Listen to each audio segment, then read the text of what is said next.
8h10 dans la matinale RCF, 9688, c'est le nombre de personnes expulsées d'un bidonville en 2018 en France. Ce matin, dans la matinale RCF, nous nous intéressons à ces populations qui vivent dans ces villages de cabanes, ces personnes qu'on appelle les Roms, 9688 personnes expulsées, et pour 85% d'entre elles, il ne leur a pas été proposé de solution de relogement. Et ce matin, notre grande invitée est la déléguée générale de Roms Europe, un collectif de 48 associations qui comprend de grosses ONG, le Secours catholique, le CCFD, Médecins du Monde, mais aussi tout un ensemble de collectifs locaux qui tous défendent les droits des personnes en bidonville à vivre dignement en ayant accès au logement, à la santé, à l'hygiène, mais aussi à l'école. Des associations pour qui, dans cette affaire de bidonville, il y a là une véritable urgence sociale. Bonjour Manon Fionneau. Bonjour. Je vais vous poser une question très bête pour commencer, mais pour vous, à Roms Europe, qu'est-ce que c'est qu'un bidonville ? Qu'est-ce que vous entendez par là ?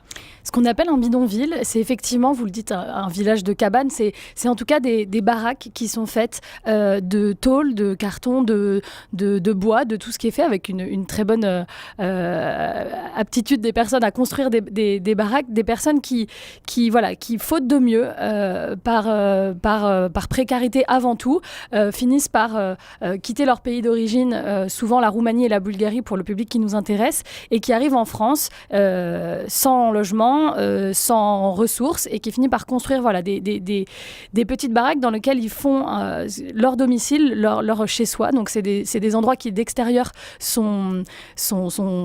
peuvent faire sale, faire peur. On se dit qu'est-ce qui se passe dedans. Quand on rentre dans une baraque d'un bidonville, c'est un endroit où il fait chaud parce qu'on surchauffe pour pas avoir froid. C'est un endroit où c'est décoré, où il y a des petits objets partout, et voilà, une petite maison où il y a des enfants qui peuvent y vivre, puisque 30% des personnes qui vivent en bidonville sont des enfants. Manon Fionneau, quand vous parlez de bidonville de Rome, vous ne parlez pas de ces campements de migrants dont on parle beaucoup depuis 2015, comme à Calais, comme dans Paris. Oui, c'est ça. La population des personnes qui vivent en bidonville, en France métropolitaine, parce qu'il y a aussi beaucoup de bidonvilles en Outre-mer, elle est évolutive. Pendant longtemps, il y a eu beaucoup de Roumains, de Bulgares, dont beaucoup sont Roms, mais pas tous. Et ça, c'est important de le dire. Il y a aussi des personnes de régions rurales en Roumanie, précaires, qui finissent par atterrir dans un bidonville en France. Donc il n'y a pas de spécificité culturelle aux Roms à vivre en bidonville. Et d'ailleurs, il y a plein de Roms en France qui ne vivent pas en bidonville et qui sont du coup invisibles, ou en tout cas qui sont Roms, mais aussi ça veut dire quoi, Rome ? Chauffeurs d'école, chauffeurs de taxi, etc. Roms, c'est une identité, c'est une multitude d'identités ethniques, de religions différentes, de nationalités différentes, de langues. Certains partagent quand même une même langue qui est la langue romanie, mais il y a des Roms partout en Europe, et donc beaucoup en France qui ne sont pas en bidonville ou en squat. Par contre, dans les bidonvilles, il y a aussi d'autres populations. Dans le nord littoral, il y a effectivement beaucoup de personnes de l'Érythrée à la Somalie, en passant par l'Albanie. À Toulouse, par exemple, il y a aussi des campements, bidonvilles. Après, la terminologie, finalement, elle diffère peu. C'est du mal logement, peu importe la typologie de l'habitat, constitué de personnes d'Albanie, de pays d'ex-Yougoslavie, ça fait combien de etc. personnes en France on peut quantifier ? Alors, la délégation interministérielle à l'hébergement et au logement chiffre entre 15 et 20 000 personnes. Donc là encore, France métropolitaine, mais exclut parfois de ce recensement, a exclu par le passé les 6 000 personnes qui vivaient dans un bidonville à Calais à une époque. Aujourd'hui, il y en a moins, mais il y a aussi énormément d'expulsions dans ces bidonvilles dans le nord littoral. Nous, à Roms Europe, historiquement, on travaille plutôt avec les personnes d'origine roumaine, bulgare, mais c'est un vrai sujet aussi dans cette région. 15 000 personnes, et est-ce qu'on a une idée du nombre de bidonvilles ? Sur ces 15 000 personnes, c'est à peu près 580 bidonvilles, donc en France métropolitaine. 9688 personnes, c'est le nombre de personnes expulsées d'un bidonville en 2018. C'est un chiffre qui est important par rapport à ce que vous nous avez dit. Dans 85% des cas, il n'y a pas de solution de relogement proposée ? Tout à fait, ouais. D'abord, vous dire ce que c'est une expulsion. Peut-être racontez-nous une expulsion. Comment ça se passe ? En général, la procédure d'expulsion, elle est lancée par un propriétaire ou un maire qui dit vous êtes sur mon terrain, vous n'avez pas le droit d'être là, vous êtes ni locataire ni propriétaire. Souvent, les propriétaires sont publics et c'est une minorité de propriétaires privés. Et donc, quand cette procédure d'expulsion est lancée. Ensuite, vient le matin de l'expulsion. Je vous passe tout le combat juridique qui est mené par les personnes et qui est courageux. Vient le jour de l'expulsion. En général, les gens ne sont pas vraiment prévenus du jour précis, ou alors on leur dit ça va être telle date, mais c'est pas vraiment ça, en espérant qu'ils partent d'eux-mêmes. Comme ça, il n'y aura plus personne à expulser le matin. Et puis en général, c'est quand même une mobilisation de force de police assez démesurée par rapport au nombre de personnes qui sont effectivement à expulser. Des personnes qui sont en général ne s'opposent pas physiquement à cette expulsion, partent, prennent leurs affaires, ce qu'ils peuvent prendre. En général, on leur laisse très peu de temps pour récupérer les affaires des enfants, les cartables, les papiers, les médicaments et même les poêles, les casseroles, les matelas, tout ce dont on a besoin pour vivre. Ils prennent ce qu'ils peuvent et ils partent. Et donc dans 85% des cas, à la rue. Enfin vraiment littéralement dans la rue, sur le trottoir d'à côté. Et puis après, il y a une chasse avec la police qui leur dit allez, essayez de passer dans la ville d'à côté, comme ça le problème sera réglé dans notre commune au moins pour les quelques mois à venir. Et vous, les associations, vous êtes associés, vous êtes prévenus, comment ça se passe ? Ça dépend des préfectures, puisque à ce moment-là, même si c'est pas forcément la préfecture qui initialement demande l'expulsion, c'est bien eux qui envoient les forces de police.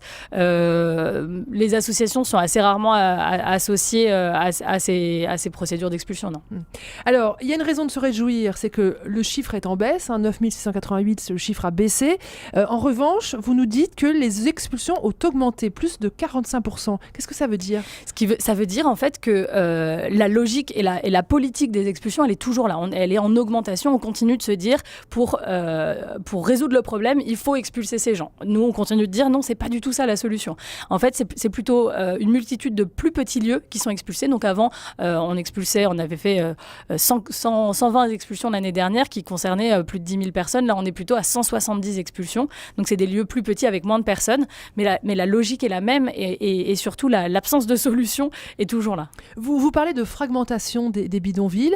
Est-ce que ça veut dire que c'est plus compliqué pour les familles de vivre sur un petit bidonville ou c'est plus vivre sur un gros ?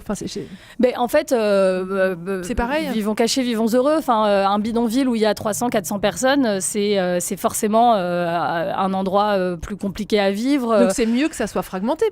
Oui, mais en soi, fragmenté égale aussi plus caché, plus et donc aussi parfois des personnes sur le terrain vont dire en fait les associations venez pas parce que quand vous venez on devient visible et quand vous essayez de nous aider à scolariser nos enfants, finalement on devient visible, la mairie se rend compte qu'on est là et on se fait expulser. Donc cette scolarisation n'a plus aucun sens. C'est normal, on va pas inscrire son enfant à l'école pour 2 jours, 4 jours, 1 mois et puis ensuite devoir avoir cette rupture avec l'école qui est très difficile. Donc voilà, ils sont dans des petits lieux de plus en plus cachés et les associations ont du mal à les voir. Et il n'y a pas de progrès parce que ce qui choque, on vous l'avait dit, c'est la saleté. Pour les riverains, c'est compliqué, mais c'est aussi la question des enfants. Il n'y a pas de progrès sur la scolarisation des enfants ? Pour l'instant, on espère qu'il y aura des progrès prochainement, mais pour l'instant, il n'y a pas de message. On n'a rien entendu du ministre de l'Éducation nationale nous disant « Ok, j'ai pris conscience du problème, j'ai pris conscience que sur ces peut-être 7 à 8 000 enfants, il y aurait peut-être que 20% d'enfants scolarisés. » C'est effrayant. Mais cette prise de conscience, elle doit aller plus loin. Elle doit dire « Ok, il doit y avoir un rapport de force entre le ministère de l'Intérieur qui ordonne les expulsions et le ministère de l'Éducation nationale qui doit organiser cette scolarisation de tous les enfants. Donc à un moment, s'il faut arrêter les expulsions aussi pour pouvoir scolariser les enfants, voilà, c'est un choix politique à faire et il faut le faire. Vous demandez un moratoire sur les expulsions ? Oui, tout à fait. On demande juste du temps aux personnes. C'est que dans tous ces bidonvilles qui ont été expulsés l'année dernière, en 2018, 70% étaient installés depuis moins d'1 an. Donc vous voyez la fréquence des expulsions. On dit 9 000 personnes, mais c'est peut-être parfois plusieurs fois les mêmes personnes qui ont été expulsées. On n'est pas dans ce niveau précis de comptage. Mais un moratoire des expulsions permettrait au moins une stabilisation des personnes, un accès au moins... Mais stabilisation, c'est ce que les communes ne veulent pas. Mais évidemment. Mais nous, quand on parle de stabilisation, on ne parle pas de pérennisation. C'est-à-dire qu'on dit, OK, tant qu'on n'a pas de solution alternative, on n'expulse pas les gens, on ne les fait pas tourner de ville en ville, de bidonville en bidonville. Ça n'a aucun sens. Et par contre, pendant ce temps-là, on met le paquet sur l'accompagnement social et finalement, c'est des personnes qui sont citoyennes européens pour beaucoup et donc qui ont droit de vivre en France. Qui ont droit de vivre en France, qui ont droit d'y travailler. Et à partir du moment où on a un lieu de vie stable, on peut aussi commencer à se concentrer sur la recherche d'emploi, ce qui ouvre après tous les autres droits, l'accès au logement et l'accès aux prestations sociales si besoin. Avec From Europe, vous dénoncez le paradoxe entre un discours très positif du président Emmanuel Macron et puis sur le terrain, vous nous l'avez dit, des expulsions qui se multiplient. Il y a quand même eu un changement de discours radical avec le président actuel. Il faut le dire. En 2010, Sarkozy, évacuation de tous les campements illicites de Rome, etc. C'était un discours très dur et en pratique très très dur. Manuel Valls a continué dans cette lancée et les chiffres des expulsions étaient assez catastrophiques sous le quinquennat Hollande. Là, au niveau du haut niveau de l'État, on a une parole plus absente, mais à la limite tant mieux. On en parle moins, mais par contre, dans les textes, quand on dit qu'Emmanuel Macron a un discours positif, c'est qu'il a pris il a fait prendre à 8 ministres signer une instruction qui dit OK, on va résorber les bidonvilles d'ici 5 ans. Donc résorber, ça ne veut pas dire expulser, ça veut dire que les lieux de vie disparaissent parce que les personnes trouvent un logement décent ou une solution stable. Ils se sont donné 5 ans, donc un objectif très ambitieux. C'était l'année dernière. Dans son discours sur la stratégie pauvreté, Emmanuel Macron rappelle qu'il faut résorber les bidonvilles, qu'il y a 30% d'enfants, etc. Donc voilà, dans les mots, on sent un changement. Dans la pratique, augmentation de 45% des expulsions. Manon Fillonneau, je voudrais que vous nous expliquiez comment il faut faire quand on a un bidonville qui s'installe dans une commune. Vous, les associations, vous avez le savoir-faire pour le résorber ? Les associations, mais en fait, c'est surtout pas toute seule qu'on le fera. Là où ça marche le mieux, c'est quand la préfecture et la mairie, main dans la main, mobilisent tous les acteurs locaux. Donc les associations s'investissent, les personnes concernées sont investies dès le début, les riverains. Et là, je lance un grand message aux bailleurs sociaux qui sont souvent complètement absents, mais c'est aussi grâce à leur mobilisation, la mobilisation du parc de logement qu'ils ont, qu'on pourra trouver des solutions. Tous les acteurs de l'insertion professionnelle, de l'emploi, etc. Et c'est là où on peut trouver des solutions un peu viables, un peu stables. C'est ce qu'a fait par exemple Toulouse. À Toulouse, on a... Alors, tout n'est pas parfait, mais en tout cas, il y a eu quand même des procédures qui ont été lancées pour mettre des gens dans l'hébergement, dans le diffus. Donc, c'est-à-dire, dans des logements un peu partout dans la ville de Toulouse. Donc, des solutions proposées aux familles qui sont stables, avec un accompagnement social qui leur permettra ensuite d'ouvrir les droits. Donc, on commence, c'est un peu dans la logique du logement d'abord. On se dit, on ne va pas attendre que monsieur ait trouvé un CDI, madame ait trouvé un emploi aussi, que tous les enfants soient bien scolarisés pour dire, vous allez enfin avoir accès au logement. En fait, il faut prendre la chose à l'envers et se dire on commence par le logement pour ensuite que tous les droits puissent être exercés de façon digne et plus facile, surtout pour les personnes. Manon Fillonneau, cette semaine, c'est la semaine de lutte contre le racisme et l'antisémitisme. En France, les personnes roms sont-elles encore victimes de stigmatisation ou les choses vont-elles dans le bon sens ? Oui, énormément. Le racisme anti-rom reste un des racismes les plus forts en France. Les chiffres le montrent, 80% des Français pensent que les Roms sont une population à part dans la société. Il y a encore énormément de préjugés sur la façon dont ils exploiteraient leurs enfants, etc. Les chiffres sont assez effrayants. Donc il y a un racisme très fort. Il faut le combattre, il faut le dénoncer. Et c'est aussi en passant par des solutions qui sont d'accès aux droits, en fait, donner la possibilité égale aux personnes, notamment celles qui sont plus précaires, d'accéder à leurs droits, qu'on pourra aussi combattre les préjugés, le racisme. Quand des enfants vont à l'école, finalement, que ce soit des enfants roms, comme les autres. Voilà, ils sont copains avec les enfants de la classe et il n'y a pas de souci particulier et il n'y a pas de particularité à être homme quand on est un enfant.